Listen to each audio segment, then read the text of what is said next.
Well, first and foremost, you're wrong. Northern Ireland isn't doing better. Northern Ireland has suffered because of the Northern Ireland Protocol. If you read the United Kingdom command paper, you will see that over 200 Great Britain businesses are no longer sending their goods or making their goods available to Northern Ireland. We've seen bureaucracy is up, business profitability is down.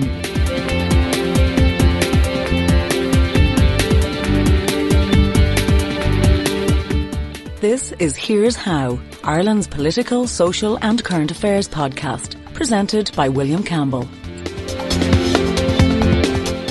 Thank you for downloading episode 129 for the 23rd of December 2021.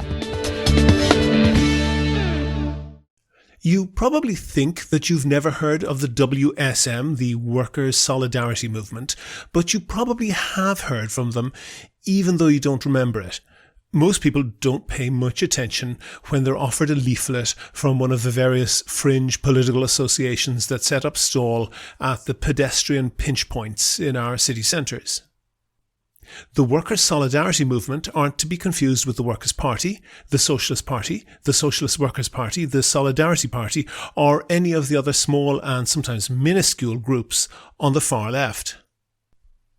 I say that, but in reality, they often are confused with each other, which makes all the more ironic the ferocity with which these tiny groups sometimes dispute the most esoteric distinctions between each other. The WSM, for example, was a platformist group. I would think that almost nobody outside the far left has even heard of that ideology, let alone have any idea what it is. In case that's not you, platformism is, in short, a particularly puritanical version of left-wing anarchism, although I'm sure that as I speak, someone somewhere is drafting a motion of condemnation of me for misrepresenting the movement. The WSM never stood any candidates, although they did regularly campaign for people not to vote in elections.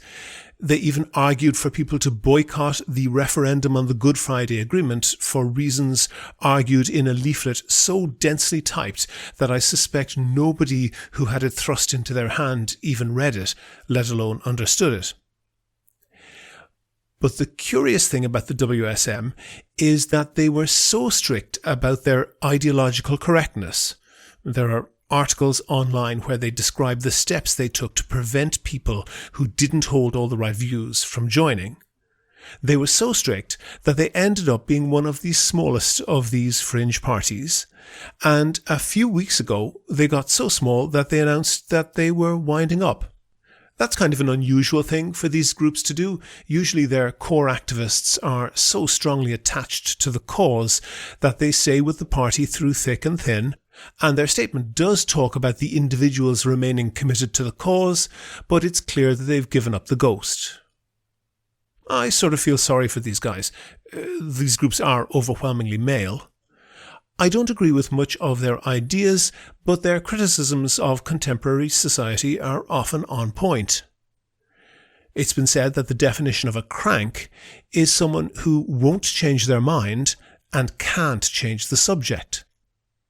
It's difficult not to apply this to a lot of these groups, but I think that their motivation comes from a good place, and nobody is really in a position to critique the psyche of people who are trying to do good as they see it. Least of all me. The common criticism that these groups are in sympathy with repressive totalitarian regimes abroad is often just wrong, but to get that takes an intimate understanding of the minutiae of the differences between the various factions. And these minutiae are often hugely important to the groups themselves, but totally impenetrable to the outsiders. The other obvious thing to do is to compare these groups with the micro-groups on the far right that have made a bit of noise, though not much political impact, in recent years. I don't think that's fair either. Superficially, they're all small, they're all politically extreme, but groups on the right have a much greater tendency to swing wildly from one political position to another, often totally contradictory, in an effort to make their general misanthropy appeal to the cause of the day. groups on the far left tend to cling fast to their beliefs, for better or worse. I don't have any big gotcha here. I just thought it was worth marking the end of the WSM. Most people's political beliefs are a mile wide and an inch deep. It's interesting. It's sometimes interesting to listen to the beliefs of people whose politics are an inch wide but a mile deep. In a moment, we'll have that interview with Belfast Loyalist Holmes, but first I want to thank all of my donors on Patreon. I really appreciate everyone who donates on Patreon. That's a web service that allows you to donate €1 or €2 per podcast or per month, and that helps us to devote more time to research topics and to find interesting guests. And if you think that you could do the same as those other donors, there's details on the website and at the end of the show. Do you agree? Do you disagree? Follow at Here's How Podcast on Twitter and like Here's How on Facebook for updates on each show's contents. On the line now, I have Holmes of Let's Talk Loyalism, which is a loyalist advocacy group. Before we start off, I guess you describe yourself as a loyalist and as a unionist as well, yeah? Absolutely. I'm proud of it. And as you see it, what proportion of the people in Northern Ireland are unionists? Good question. I mean, how do you judge something like that? I'm asking how you judge it. Yeah.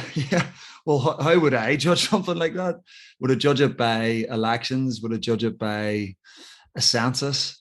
I would say there's a significant number of people within Northern Ireland who classify themselves either as unionist, as loyalist, as British. Mm-hmm. A sizable number. Okay. The reason I'm asking you that is because I want to avoid the sort of a no true Scotsman fallacy whereby I say, well, some unionists think this, and you say, oh, well, they're not really unionists. But no.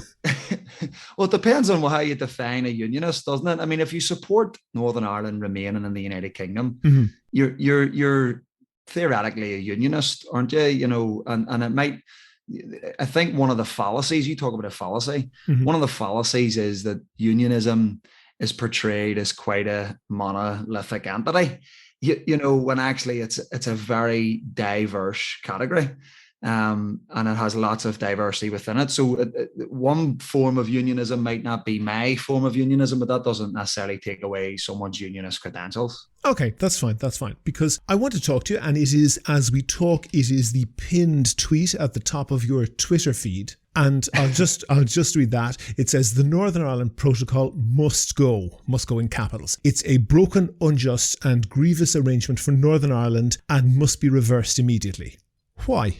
Yeah, well, obviously the Northern Ireland Protocol has dominated our political conversation in Northern Ireland since it emerged in 2019. And since it came into daylight, so to speak, I think the majority of the loyalist and unionist community have been against it and have been protesting against it and heavily critical of it. And the reasons why, in my opinion anyway, why many unionists and loyalists have been against Northern Ireland Protocol is probably threefold. First is probably because the way it was negotiated.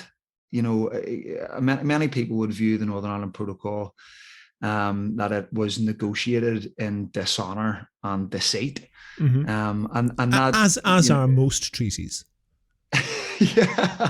Yeah. Not least the union. You could say that. Not least the union. The Northern Ireland Protocol, you know, when the British government, for example, made quite a number of promises when it came to the future of the United Kingdom and the future of Northern Ireland post-Brexit. And those promises were united on. You know, Boris Johnson himself said that he wouldn't tolerate a border in the Irish Sea over his dead body. And that's exactly, you know, what he signed up to ultimately. The Irish government and the EU peddled a sort of single-minded, one-sided narrative of the Belfast Agreement, which they used to sort of prohibit any customs arrangement which reflected Northern Ireland's place within the United Kingdom, but also its separation from the Republic of Ireland. And I think that was a insidious tactic from the Irish government and the EU. Is that a way of saying that they were good negotiators? Yeah. Well, I mean, you're sort of praising an ugly move if you do that. I think it was unethical. I think it was devoid of moral value. Whenever you have the Irish government, who are Leo Varadkar in particular, who's before the European Union, and he's waving a newspaper which references bombs going off in the early 70s and effectively sending a message that this could come back if you have a customs border which respects Northern Ireland's place in the UK and reflects Northern Ireland's separation from the Republic. And, I think that's anti-democratic to sort of introduce or involve the threat of Republican violence. And it's not like Leo was threatening violence himself, but he was using the possibility of violence reoccurring to achieve a political objective. And then you're faced with this decision. Pause with that thought for a moment. And to the extent that it existed as you described it, that's certainly a problematic thing to do, what you describe. I'm not necessarily agreeing with your characterization of Leo Varadkar, but saying, yeah, well, I'm not going to bait you up, but these fellas over here, if you don't give me what I want, these fellas over here might start baiting you up. That sounds rather a lot like some of the things that have been coming out of the Loyalist community, though, since then, doesn't it? Well, you make an interesting point. I think, if we go back a couple of steps, I think Leo Varadkar, the Irish government and the EU as well, Jean-Claude Juncker said that history could be back immediately. And we all know how ugly the history was here. Some of us know it better than others. I was born in 1992, so I'm not claiming to have experienced all that. But I think people played fast and loose with the peace here in Northern Ireland and introduced the threat of Republican violence into the political negotiation. And you make a good point. And I think many people witnessed that, and some people perhaps came to the conclusion that if it was good enough for one community, then it might be good enough for mine. And one thing that I've heard and experienced from people, particularly within the Loyalist community, is that many people feel punished for not engaging in that sort of tactic. Many people feel punished for not stooping as low as other people perhaps did, and not for a moment would I condone or support that sort of rhetoric and using the threat of violence for a political gain. I think it should have no seat at the table. Your problem is that once it's given a seat at the table, then people want balance, and you could find yourself in the horrible and disturbing position that he who threatens the most violence or talks it up the most gets the most gain. And what sort of precedent does that set for the future of a society? What sort of thing does that say about the peace process here? Well, 20 odd years on? It didn't get us very far the last time, to say the very least. But pause with that thought for a minute, because you've said, very much from your point of view within Loyalism, you've talked about Northern Ireland's place within the UK and its separation from the Republic. And clearly, that's a point of view that's held by yourself and by a big swathe of people in Northern Ireland. But I think the Belfast Agreement very much had the vision of having equal respect for the opposite point of view. And by the way, not only for nationalists, a large number of unionists who live in areas closer to the border than you do. And that would have been highly disruptive for many of them and ruinous for a good number of them as well, not least farmers in Fermanagh, Tyrone, who are heavily dependent on trade with the South. And that would have been ruinous for them. Many of those farmers, by the way, are unionists. Yeah. It is not possible. Hold on a second. It's not possible to just wave your hand and say, oh, well, Northern Ireland is separate from the Republic. Because for those people, it's just not. And inflicting that level of, and I think anybody would see it, injustice on them is not something that could be sustained in a place that's still pretty unstable like Northern Ireland. Yeah, well, I suppose I would respond by saying a couple of things, William. First and foremost, I agree with the sort of character that you talk about, which emanates from parts of the Belfast Agreement about this idea of respecting one another and parity of esteem and respecting the different viewpoints that we have in Northern Ireland. And I totally support that. I want an inclusive Northern Ireland.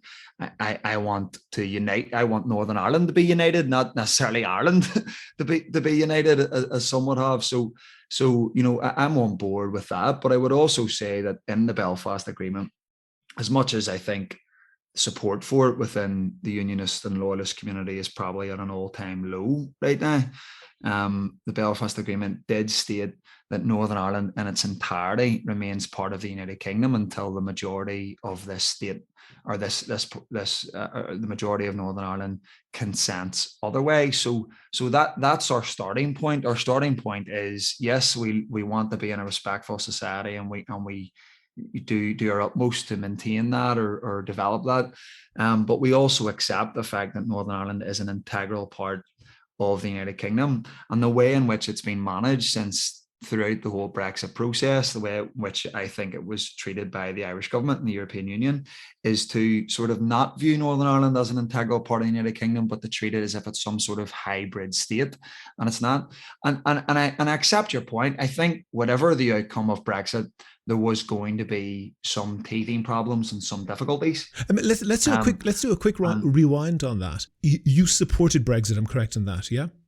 You supported the Brexit vote. You can't really complain about the results of it then, can you? They were fairly easily predictable. People said, look, if you want to have what is effectively a hard customs border between the UK and the EU, that means that either you have a hard customs border between the North and the South in Ireland, or you have a hard customs border between Northern Ireland and GB. And people like David Davis and a whole swathe of other people, including many people in the DUP, just waved their hand and they said, oh no, not really. And the sort of people who wouldn't be able to connect to a Wi-Fi router were talking about technological solutions as though they understood what they were talking about. And there was a whole load of nonsense talked about, and nobody on the pro-Brexit side ever answered that question, which I suspect is the reason why most people in Northern Ireland didn't vote for Brexit.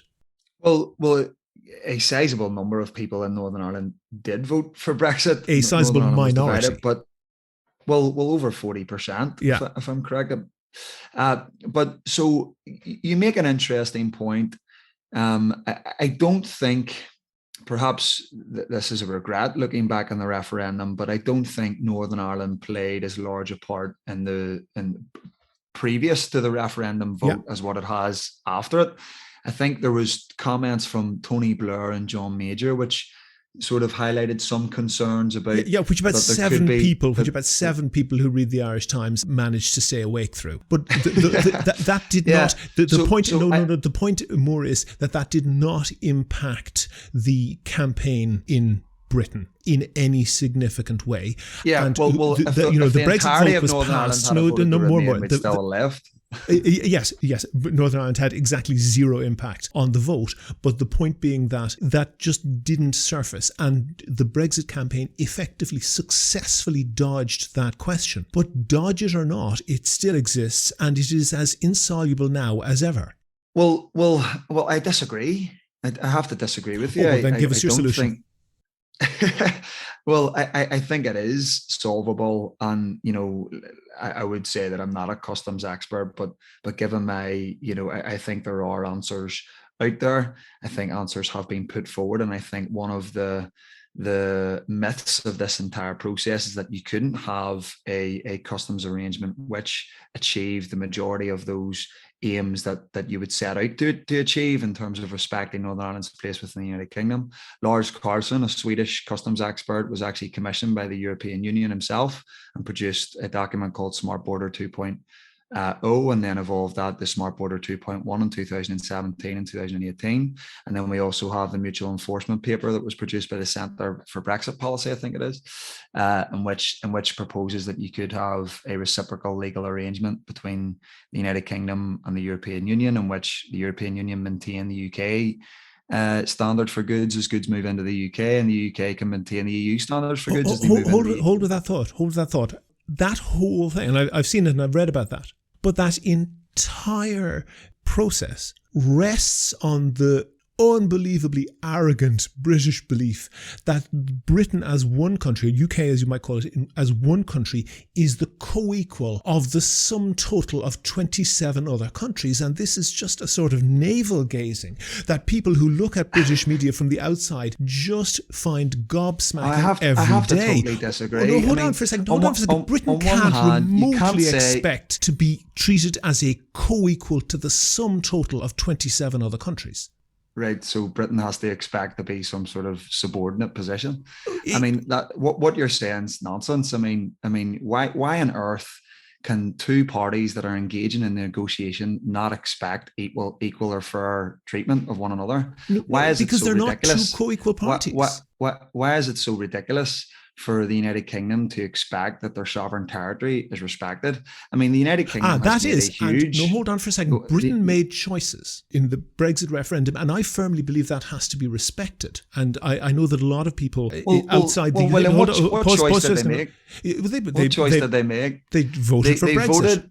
They voted in a referendum for the United Kingdom to leave the European Union. Yeah. And in many respects, we're in a position in which the United Kingdom, it's 4 constituent parts. 3 of them have left the European Union in the way that many people voted, and 1 has remained, de facto remained. So the presumption in the referendum question, you've just said the referendum needs respected, the decisions need respected. The presumption in the referendum question is that whatever the United Kingdom does, it does it together.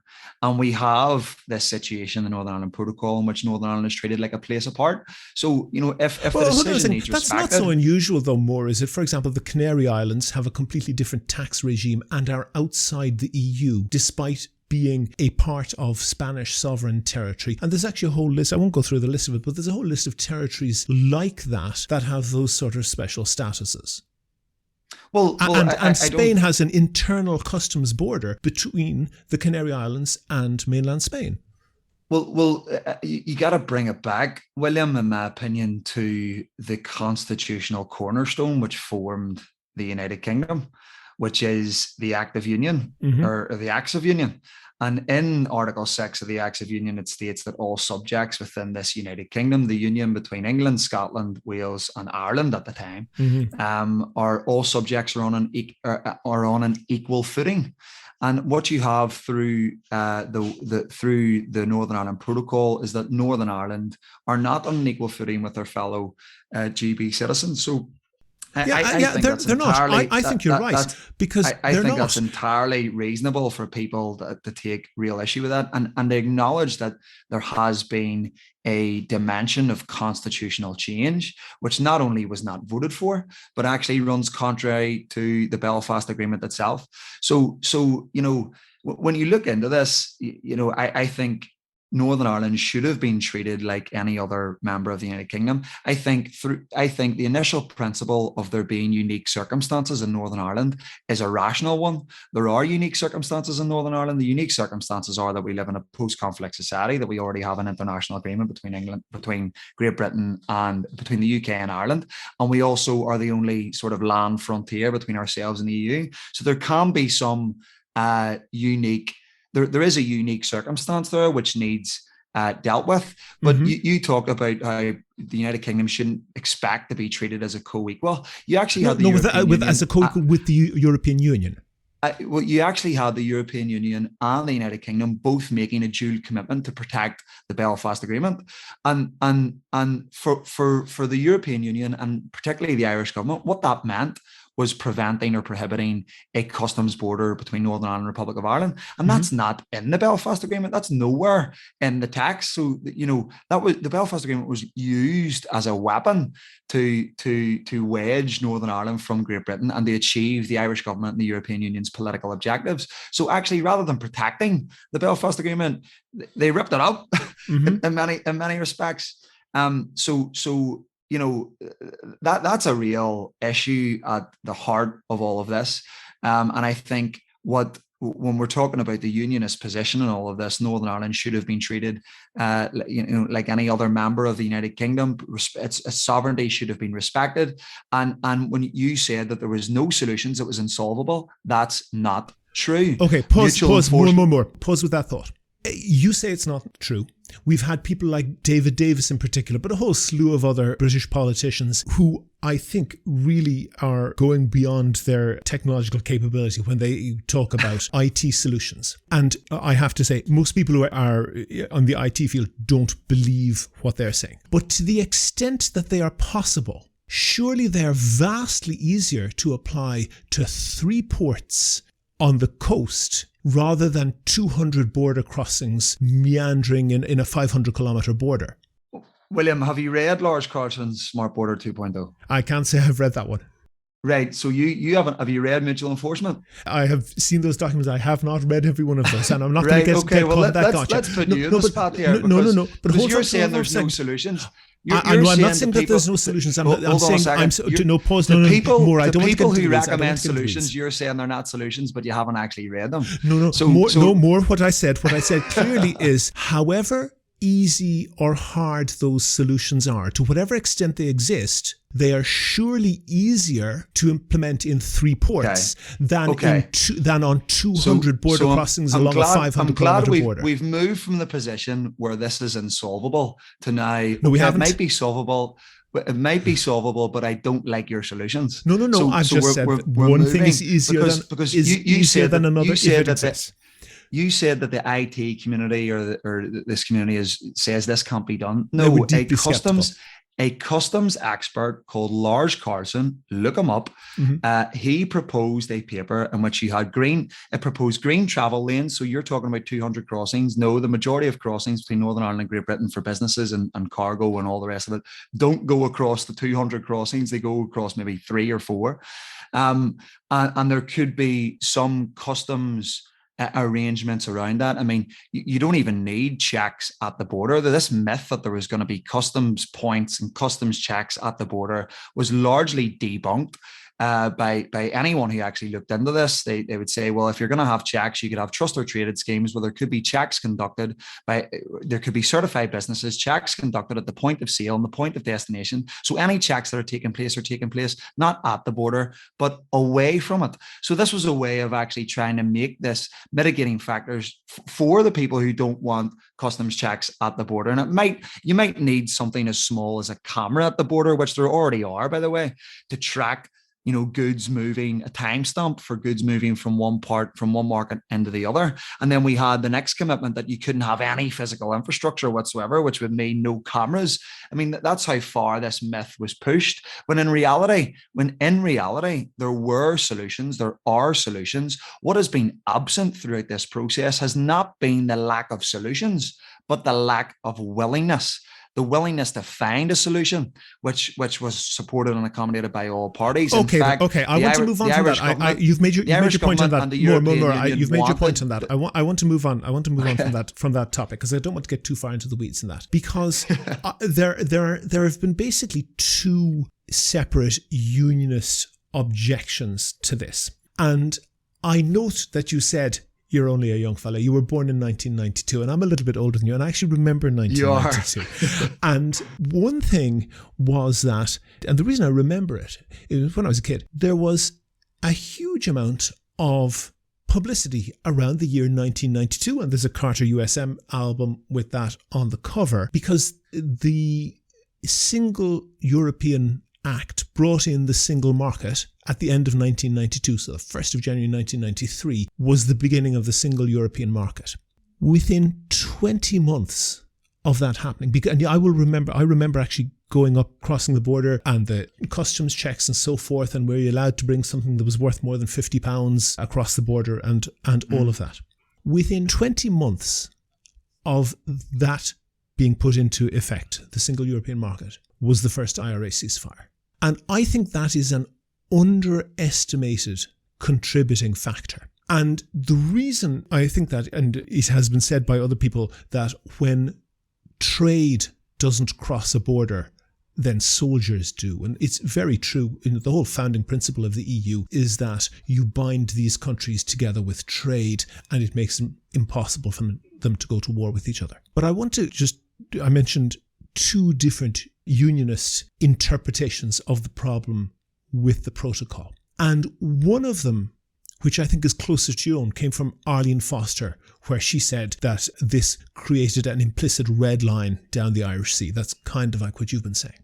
But I actually think that it's different from that. And the problem is different from that because Reg MP, the former leader of the Ulster Unionist Party, a now much diminished party, he said the border on the Irish Sea was the most significant change that has taken place since partition, and that Northern Ireland's centre of gravity could gradually move in a Dublin-Brussels direction. This cannot be done without constitutional consequences. And I think he's right. And I agree with you.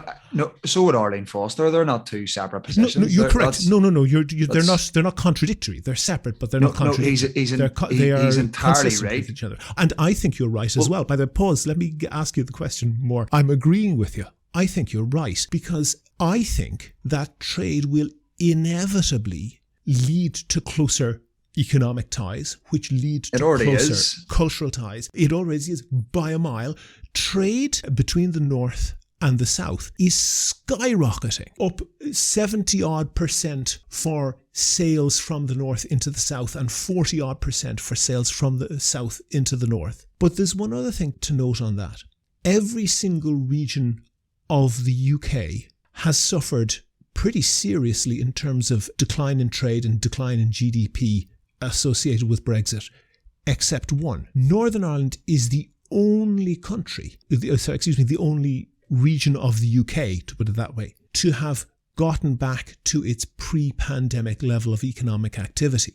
And the fact is that you're right that Northern Ireland citizens are being treated differently to UK citizens in GB.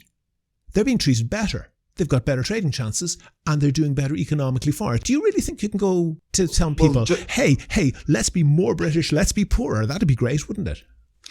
Well, first and foremost, you're wrong. Northern Ireland isn't doing better. Northern Ireland has suffered because of the Northern Ireland Protocol. If you read the United Kingdom command paper, you will see that over 200 Great Britain businesses are no longer sending their goods or making their goods available to Northern Ireland. We've seen bureaucracy is up, business profitability is down. You're seeing businesses having to pay extra to move their goods into Northern Ireland. So there has been drop-off in trade between GB and Northern Ireland. And I think where you're talking about how Northern Ireland has been protected from the worst of Brexit, so to speak, because of the protocol. But that's an economic fact. No, it's not actually. Scotland, for example, is at minus 6% in terms of economic activity. So what you're referring to there is the Office of National Statistics report that was released there last week. That's right. And that very Office of National Statistics report said itself that it came with a degree of uncertainty. In fact, that's the same Office of National Statistics report that has a untypically wide margin of error with wide confidence intervals. If you read it, it's the same Office of National Statistics report that Jonathan Porte, an economist in King's College London, said that it doesn't, we can't really demonstrate anything to any real effect. So you need to be careful when you're talking about things as fact when they're not. Particularly off what was an experimental study with inconclusive data and inconclusive results. That's the information we have. It's not right to talk about these things as fact when they're not. Oh, but hold on for a second. Hold on for a second. Hold on for a second. No. Hold on for a second more. Let me propose an alternative. The CSO report in Dublin, trade imports from the north to the south up 73%, which is a hugely important market for there is a Northern significant Ireland diversion of exporters. trade. Yes, you're right. There is a significant diversion of trade, which is entirely predictable whenever you're cutting yourself off from your largest economic market in Great Britain. You don't sound like a Brexiteer there. Well, no, I am a Brexiteer. I'm an absolute the UK Brexiteer. is cutting itself off from its market, Northern Ireland is cutting itself off from its largest economic market in Great Britain to turn to Ireland. Northern Ireland does more trade with Great Britain than it does with Ireland, the EU, and the rest of the world put together, William. So whenever the UK left the European Union, it wanted to continue trading with the EU, but also trade with the rest of the world on its own terms. Northern Ireland at this point in time is created, or through the Northern Ireland Protocol, barriers have been created between itself and its largest economic market. So this myth that we're somewhat protected from the worst of Brexit is nonsense. In fact, the reality is we have been protected from the worst of the protocol. Throughout the entire year, we've seen how the protocol has been damaging Northern Ireland, the Northern Ireland economy in terms of businesses, Great Britain businesses moving goods into Northern Ireland. And bear this in mind, it is the United Kingdom that has protected us from the worst of the protocol by intervening, by extending grace periods, by taking unilateral action. In fact, the reality is the United Kingdom has almost erected a dam from the tidal wave of protocol problems that are coming our way. Okay, you've made that choice. You've made that point. You've made that point. So pause more. You've made the point clearly. As a whole, do you think the union does well for Northern Ireland? Yes or no? Oh, absolutely, 100%. More, because I want to give you a statistic that will make you fall off your seat. There is no question that the Republic of Ireland is economically more successful than the North. The degree to which that is true is perhaps lost in the weeds of uncertainties, as you say, in some statistics, because in particular, the GDP in the Republic is inflated by transfer pricing of multinationals in. But you can look at what's called the GNI, which is just the income of people, which excludes all of that transfer pricing. Now, the GNI for Northern Ireland is just not calculated. That figure isn't available.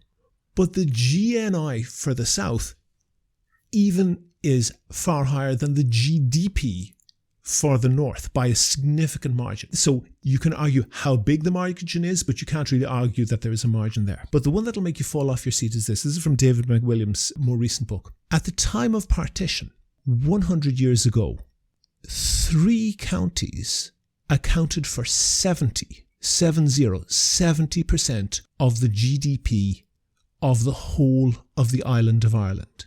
So out of 32 counties, 3 counties accounted for 70% of the GDP, so massively distorted. Those 3 counties were Antrim, Down and Armagh.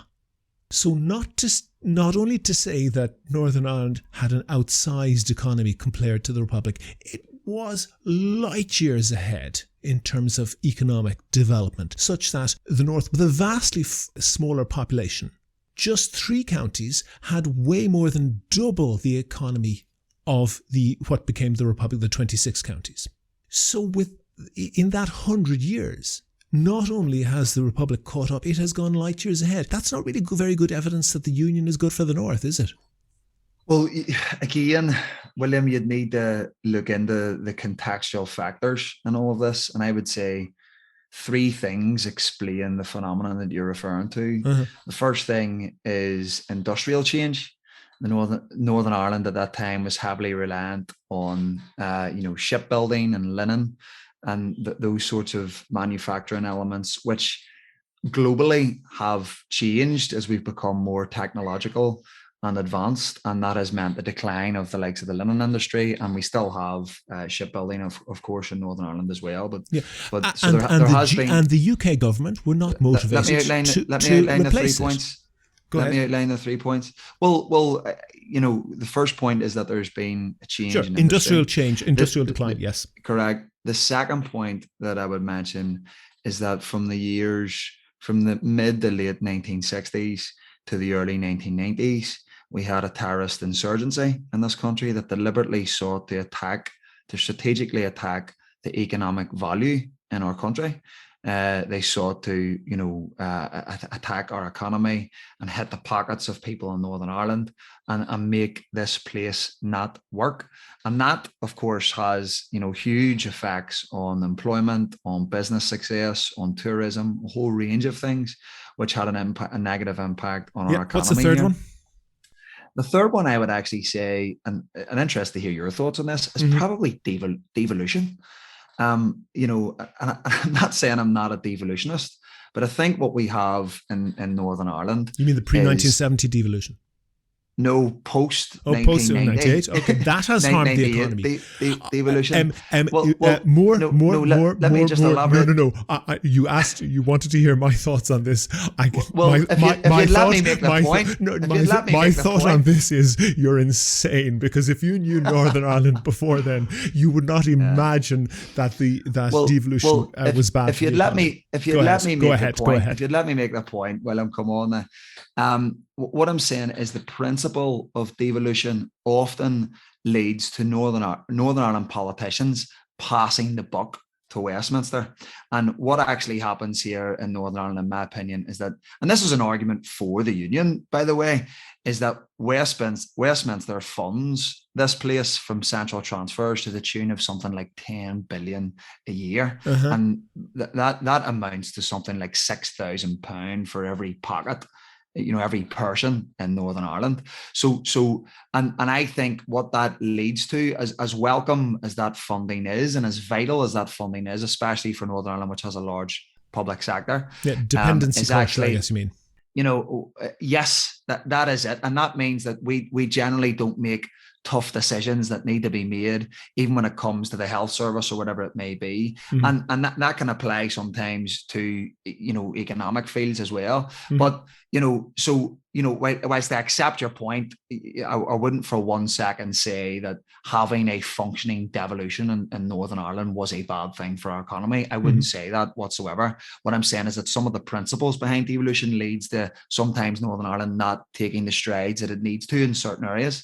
And just to come back to your point about the United Kingdom, the fact that I've mentioned that the United Kingdom central transfers from London, fund essentially Northern Ireland in this way to the tune of nearly 10 billion a year. Without the United Kingdom, where would we be? Because I think that is voodoo economics. I don't think that's correct. I think those books are cooked. And I'm going to move on from this point. Let me just reply to that.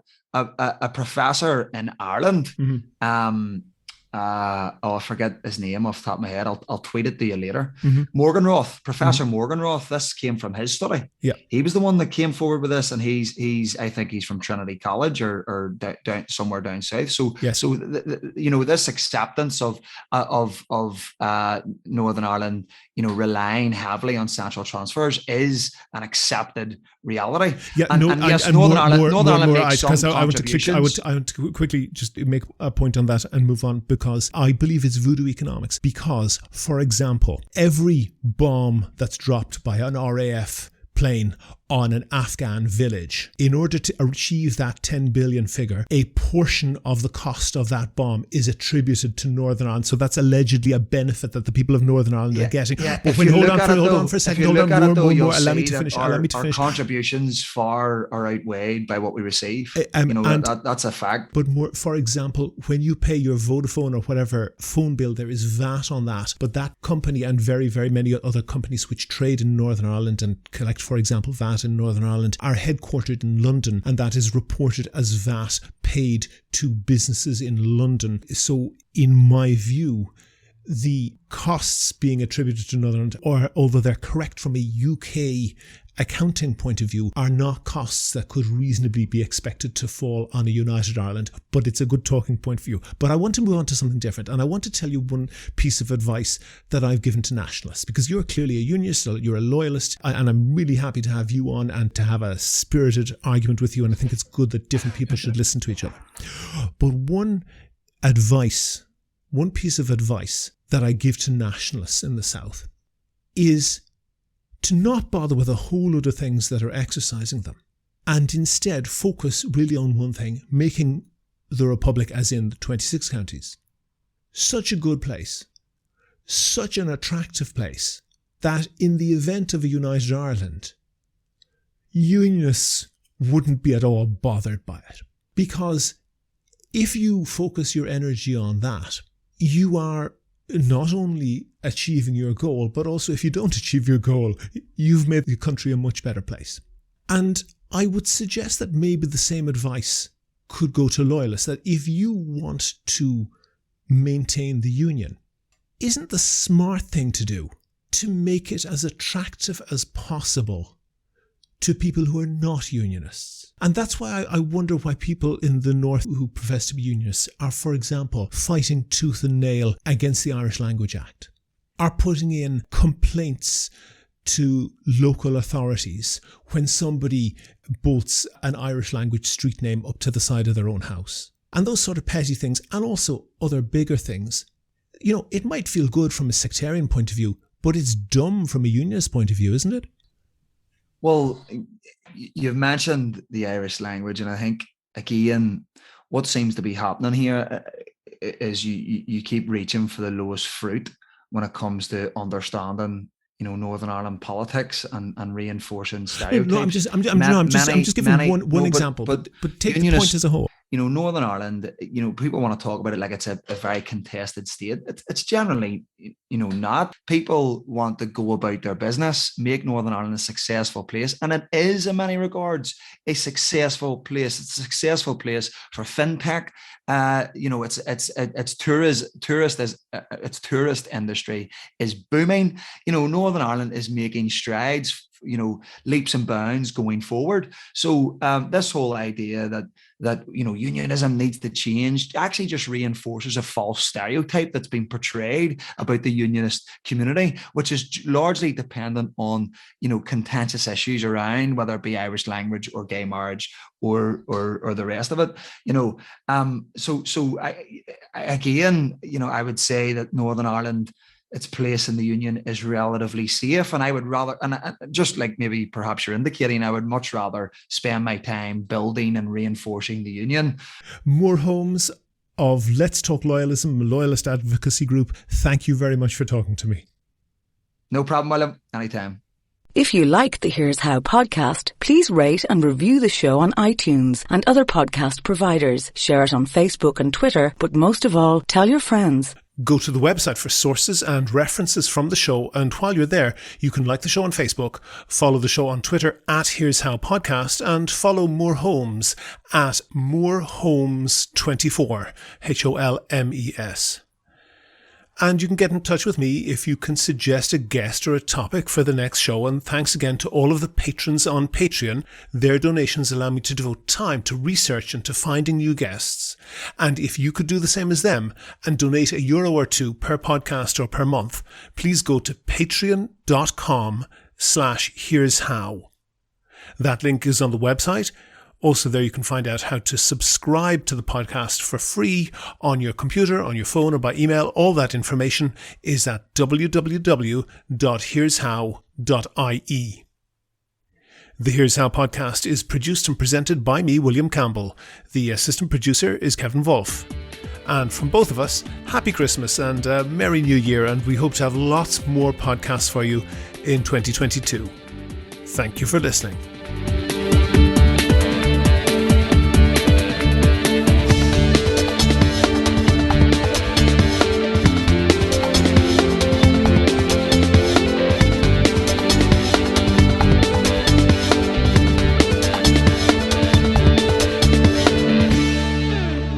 It's the time of miracles, so be of good cheer.